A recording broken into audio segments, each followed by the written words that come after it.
From the BBC World Service, in association with ABC and Akashvani, this is Stumped.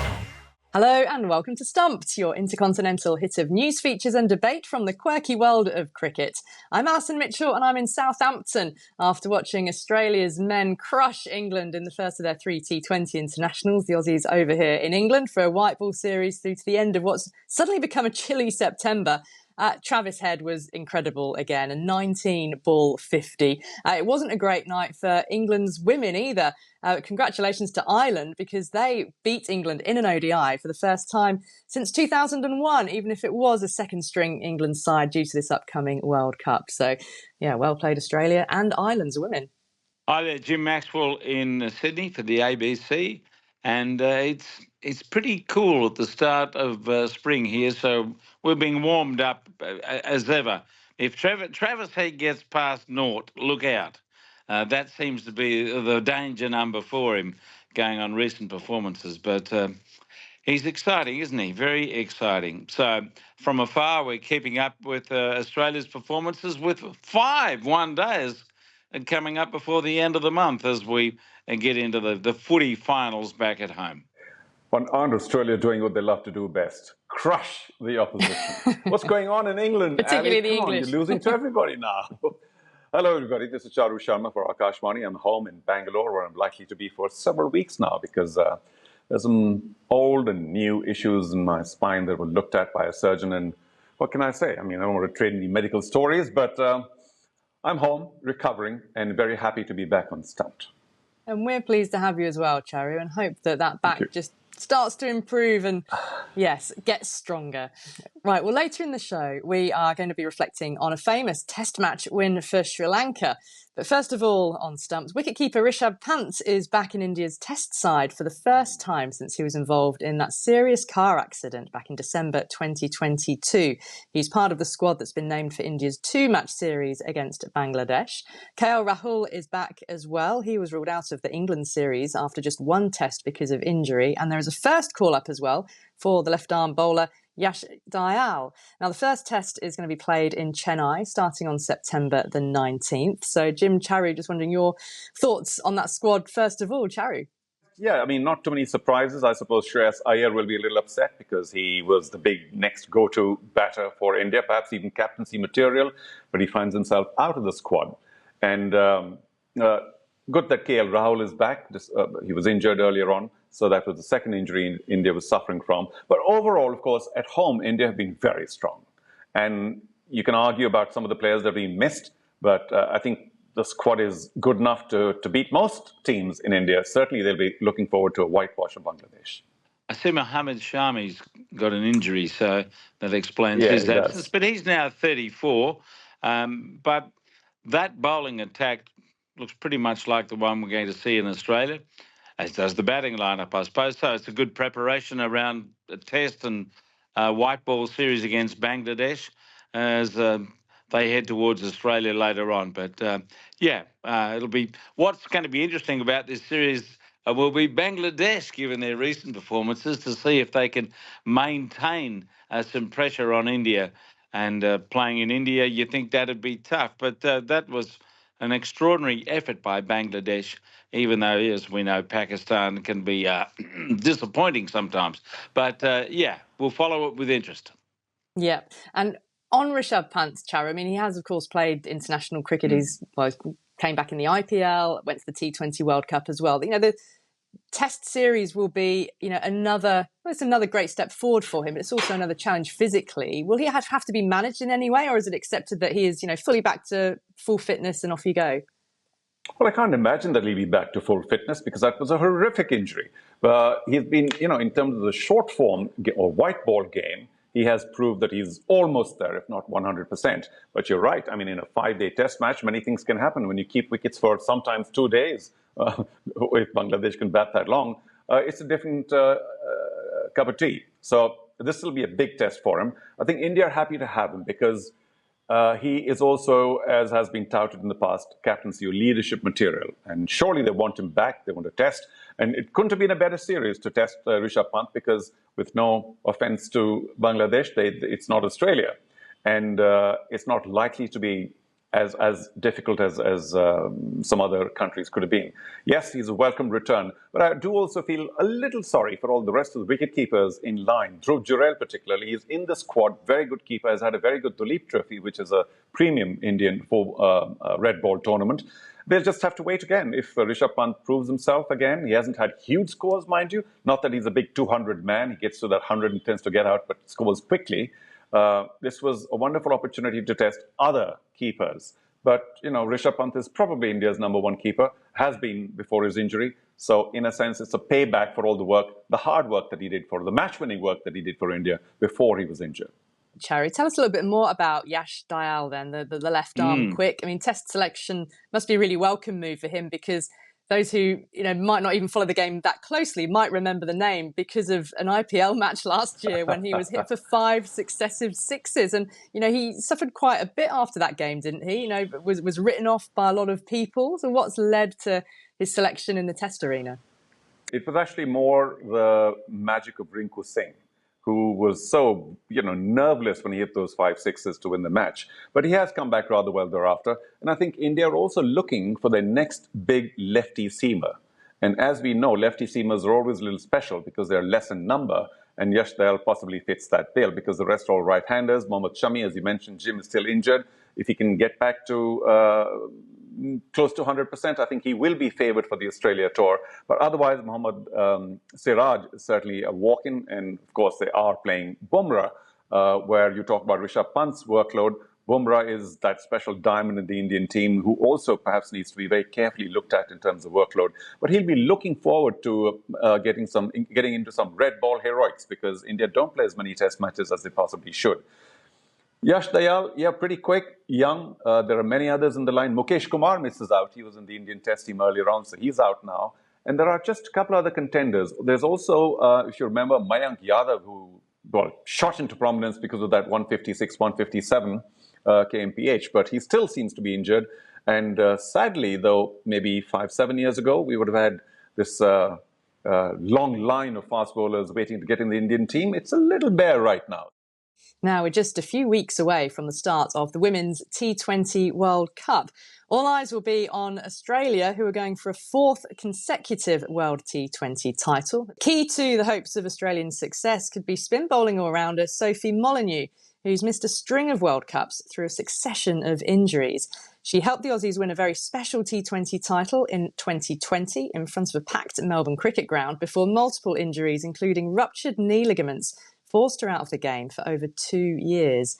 She's recently recovered from a rib injury, which kept her out of the 100 competition in England this summer. And our stumped reporter Charlotte Swift has been speaking to Sophie and asked her how she felt when she was told that she had made Australia's World Cup squad. That was a pretty special call, that one, after missing probably 2 or 3 World Cups in the last couple of years. It was probably a mix of relief, bit of obviously joy, and then some nerves that have come along with it. I'm just so excited to get amongst it again, to go over to Dubai and play for Australia. Yeah, we'll come on to that. But in your own words, you have been in a race against time following that rib injury that kept you out of the 100. How was that, and how have you been feeling around that?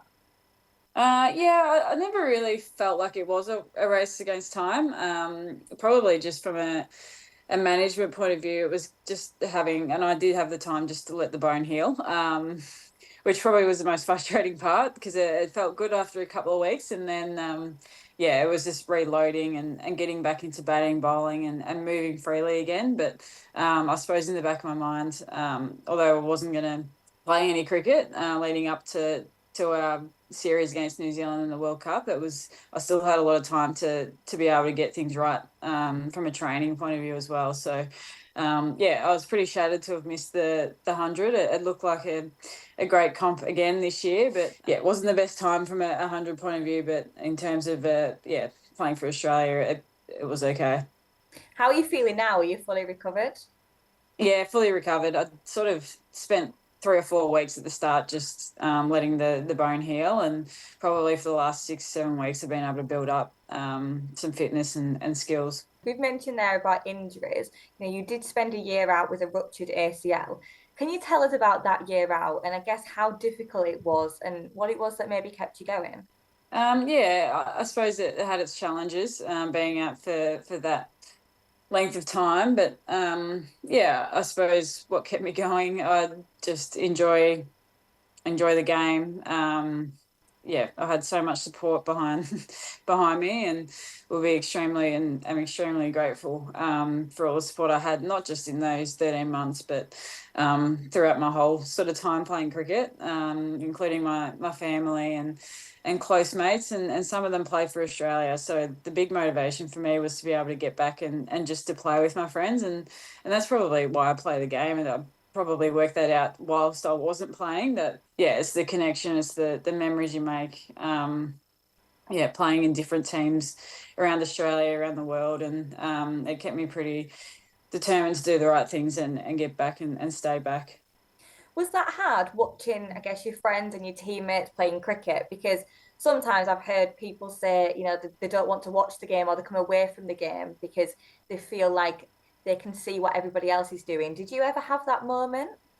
I probably went in waves, but I think for me, like I really enjoy watching cricket and always have. I found it quite challenging at times, especially watching in World Cups and that Ashes series that was over in England last year, just because the quality of cricket was amazing, and you sort of want to be there. But at the same time, I really enjoy watching cricket, and I think I actually learnt a little bit just observing, and in that time and space that I wasn't playing, the game had moved on very quickly, and it was probably a good thing to be able to watch, take notes mentally, and try and prepare as much as I can for when I was back.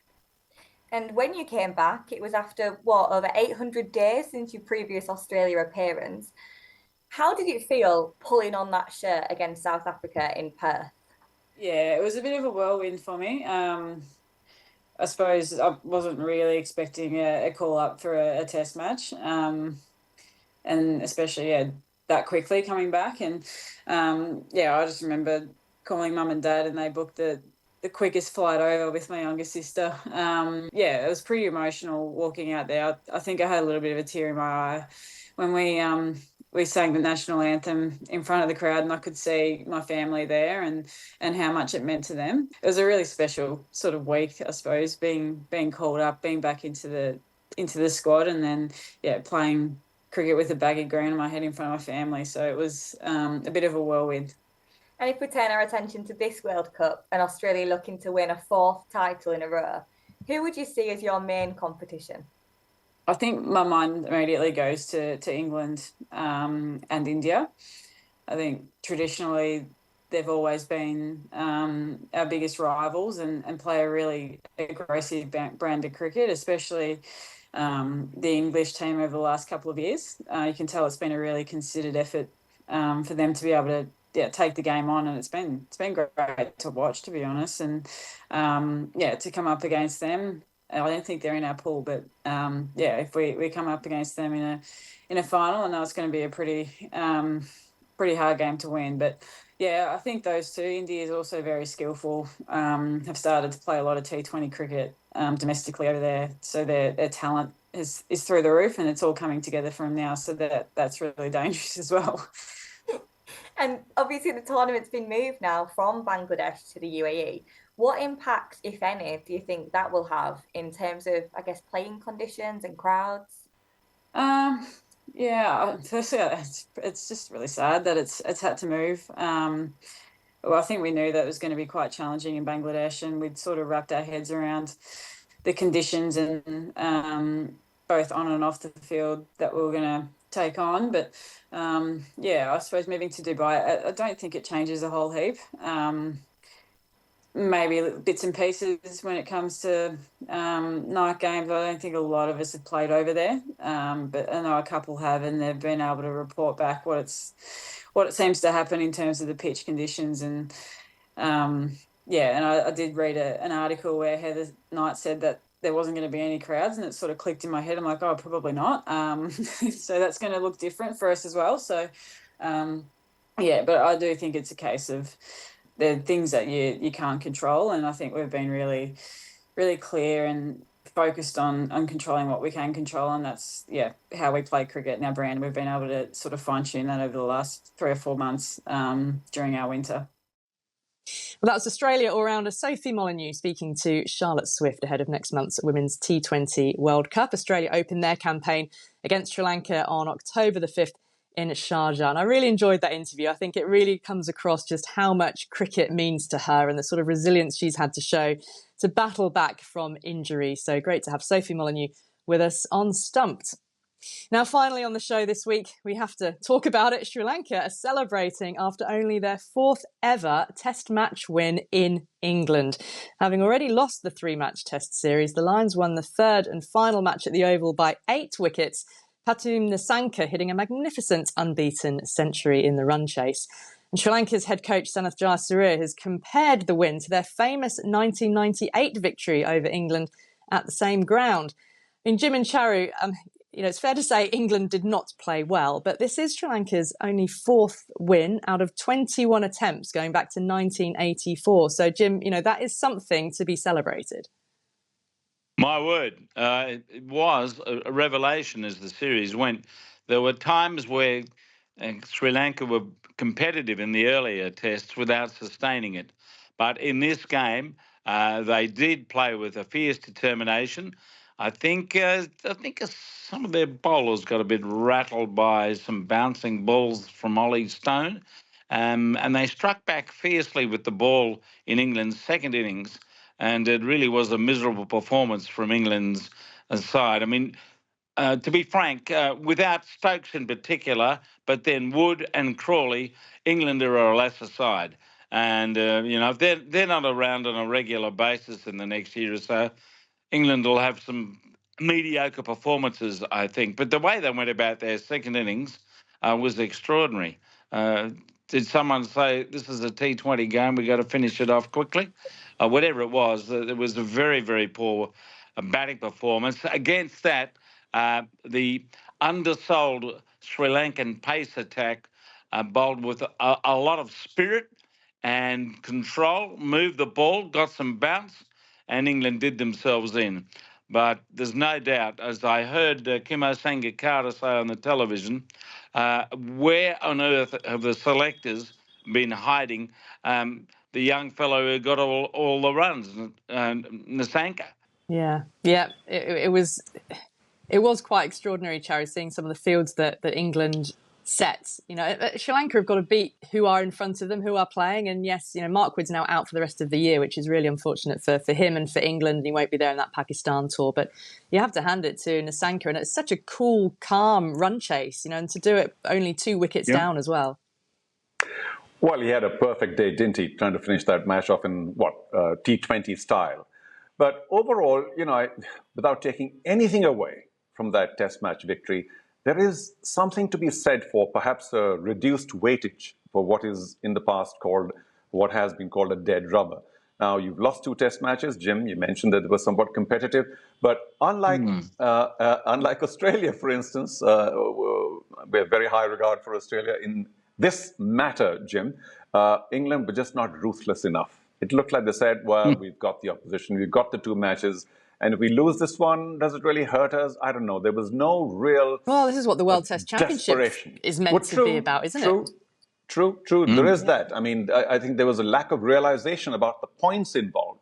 Because they really just sat back a bit, took their foot off the pedal. And again, I say no disrespect to Sri Lanka, because winning their only their 4th, you mentioned, Test match in England is a very big deal. And of course, the manner in which they won it. But it did look to me like England just took their foot off the pedal, said, well, we've done the job, we won the series. And it's the World Test Championship. Oh, shucks, we should have got those points. It was just a late realization. Well, that's it for Stumped this week. I'll say thanks to Jim Maxwell and Charu Sharma, and to all of you for listening, and we'll see you again next time. Bye for now.